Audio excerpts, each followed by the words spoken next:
शरीयत को समझना शुरू करना होगा। मुसलमान औरतों को मुसलमान मर्दों के खिलाफ पिच किया जा रहा है, वो ख़त्म हो सके। औरतों को डिवोर्स्ड मेन अगर उन्हें मेंटेनेंस देना शुरू कर देंगे तो फिर मर्द औरतों को तलाक भी नहीं देंगे और फिर वो औरतें एक बहुत ही ख़राब ज़िंदगी जीने के लिए मजबूर रहेंगी।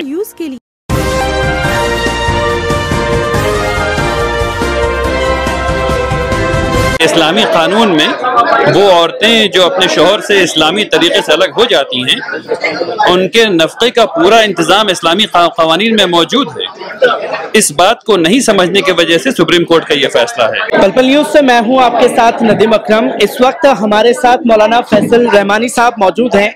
हजरत, जिस तरीके से सुप्रीम कोर्ट का फैसला आया, एक तरह से ये बताने की कोशिश की गई कि मुस्लिम पर्सनल लॉ बोर्ड इसका विरोध कर रहा है। मेन स्ट्रीम मीडिया में हम लगातार सिनेरियो देखते हैं कि किस तरीके से जहर उगला जाता है और साफ तौर पर यह बताया गया कि मुस्लिम पर्सनल लॉ बोर्ड जो है इस फैसले के खिलाफ नहीं बल्कि महिलाओं के खिलाफ है। क्या सच्चाई और किस तरीके से देखा और समझा जाए इसे? बिस्मिल्लाहिर्रहमानिर्रहीम।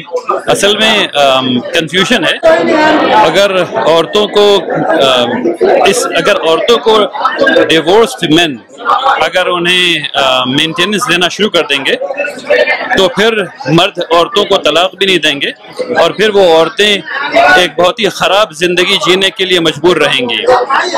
इस चीज़ को लोग नहीं समझ रहे हैं। दूसरी बात, लोग ये भी नहीं समझ रहे कि इस्लामी कानून में वो औरतें जो अपने शोहर से इस्लामी तरीके से अलग हो जाती हैं, उनके नफ़क़े का पूरा इंतज़ाम इस्लामी क़वानीन में मौजूद है। इस बात को नहीं समझने की वजह से सुप्रीम कोर्ट का ये फैसला है। हम लोगों की ज़रूरत है कि हम लोगों को बताएं कि इस्लामी क़वानीन में क्या क्या चीज़ें औरतों के लिए मौजूद हैं ताकि उनकी ज़िंदगी आसानी से गुजर सके इंशाअल्लाह। क्योंकि ये देखा जाता है कि मुस्लिम महिलाओं को लेकर के सारे फैसले लिए जाते हैं। कहीं ना कहीं ये समझा जाए कि कहीं ना कहीं चूक रह गई कि कानून जो तरीके से फैसले दे रहा है हम उन्हें समझा नहीं पाए, तो इसके लिए कैसे अवेयरनेस बढ़ाई जाएगी? खासतौर पर मुस्लिम पर्सनल लॉ बोर्ड जब से बना है तब से इस्लाह मुआशरा और तफ़हीम शरीयत के काम को आगे बढ़ा रहा है। अब बारी है कि मुस्लिम नौजवान जो हर स्ट्रेटा में हैं, चाहे वो यूनिवर्सिटीज़ में हो, चाहे वो कॉलेजेस में हो, चाहे वो स्कूल्स में हो, नॉन मदारिस के में जितने भी लोग हैं, अब उन लोगों को भी शरीयत को समझना शुरू करना होगा ताकि जो हमारी बहनें हैं उनका तहफ़्फ़ुज़ भी हो सके और जो एक पॉलिसी है डिवाइड एंड कॉन्कर की, यानी मुसलमान औरतों को मुसलमान मर्दों के खिलाफ पिच किया जा रहा है, वो ख़त्म हो सके। क्योंकि हम तो लगातार देख रहे हैं कि सुप्रीम कोर्ट के फैसले एक तरफ तो ये है, कई मस्जिदों को लेकर के भी फैसले चौंकाने वाले आए हैं। बाबरी मस्जिद के बाद में कुछ बड़ी मस्जिदों के नाम तो जिक्र सामने आ जाता है, पर जिस जगह से हम आते हैं तकरीबन ऐसी 61 मस्जिदें हैं जिसे मुसलसल टारगेट किया जा रहा है। कोई भी शख्स आता है, वीडियो बनाता है, कहता है कि ये मस्जिद अवैध है और प्रशासन बिना सोचे समझे बुलडोजर चलाता है। उन चीजों के लिए किस तरीके से तैयार है मुस्लिम पर्सनल लॉ बोर्ड? इसमें हम लोगों ने अभी तफसील से बातचीत की है आमला में, और हमारा लीगल सेल हमारे लीगल सेल को ये टास्क दिया गया है कि वो इन तमाम चीज़ों को नोटिस ले, कंपाइल करे लिस्ट को और फिर कानूनी इक़दाम करे इंशाअल्लाह। हम समझते हैं कि आने वाले वक्त में इसमें कमी ही नहीं बल्कि इसको सुप्रीम कोर्ट भी खुद से सुबह मोटो एक्शन लेकर के इसको कम्प्लीटली रोकेगा। हमने देखा है कि आसार क़दीमा की जो मस्जिद थी, अखूंजी मस्जिद 700 साल पुरानी, उसे लीगल कंस्ट्रक्शन बता करके तोड़ दिया गया।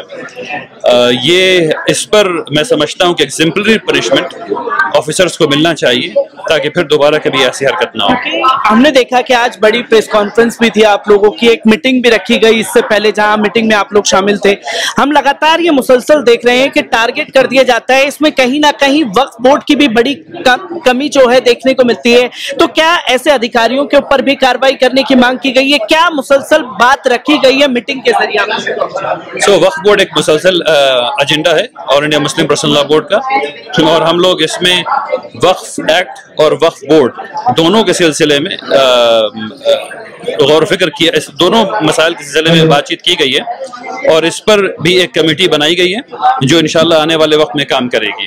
तो काम तो करने की बातें कही जाती हैं। यूसीसी की बात हुई उत्तराखंड में, जैसे कि आपने कहा कि रद्दी अमल नहीं पहनाया जाता, पर एक पैनिक फैलाया जा रहा है, चाहे यूसीसी के मामले में हो कि मुसलमान कहीं ना कहीं सड़कों पर आए ताकि वोट पोलराइजेशन हो। तो कैसे मुस्लिमों को अवेयरनेस करने की जरूरत है, क्योंकि कई नौजवान ऐसे सामने आ जाते हैं जो भड़काऊ बातें बोल देते हैं, जिसकी वजह से पूरी कौम के ऊपर सवाल खड़े हो जाते हैं। देखिए, बात जो है वो ये है कि अगर ऐसा माहौल पैदा होगा तो एनआरकी पैदा होगी।